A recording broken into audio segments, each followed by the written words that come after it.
Where did you grow up? I grew up in Dayton, Ohio, which was a very nice place in southeastern Ohio to grow up. My father was from Minnesota, my mother was from Wisconsin, both of them from farm families.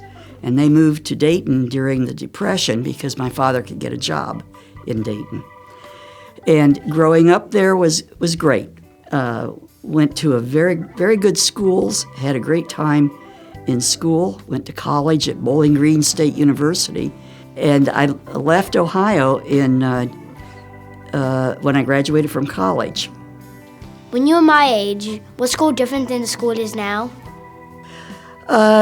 They were pretty strict in those days. There was a lot of discipline in school, and we did what we were told to do. We learned a great deal. I was doing algebra in the 8th grade, which was unusual for the time, so they pushed us, but there was an emphasis on learning things.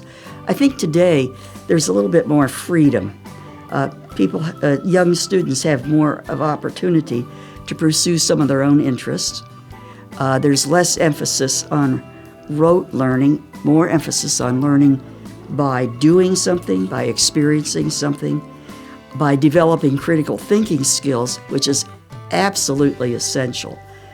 If you can, please tell me about your family.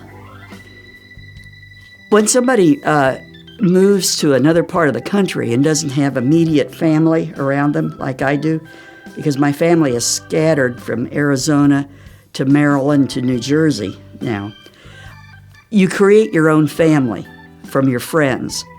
And so I have an extensive family of friends in Tallahassee that we do things together, everything from book clubs to playing bridge to going out to eat, celebrating birthdays, and just having a relaxing time together.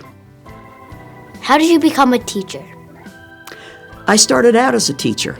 When I graduated from college, I started out as a high school teacher of physical education. And then I've taught almost all of my career at various levels. I went to being a college teacher in physical education, and from there went into what's called college student affairs work, which is working with students, and ended up as a dean of students. But even in that job, you're teaching constantly. Why did you start wood carving? It was something that I was fascinated with when I'd see the wood carvings that other people would do. And I had an opportunity when I was living in the mountains of western North Carolina to take a class that was just formed by the local technical college, one of the adult education classes at night. And it was being taught by a Cherokee wood carver. And so I took the class and very quickly discovered that I really had a knack for carving. And that was in 1971. So I've been carving now for 45 years. And wood carving teacher was always a hobby. Wood carving and being a wood carving teacher was always a hobby until I retired. Then I made it a business. And so I've concentrated on wood carving and teaching wood carving since I retired because I finally had time to have fun. How do you feel about being a Silver Star? Being a Silver Star is great. It's a very nice recognition.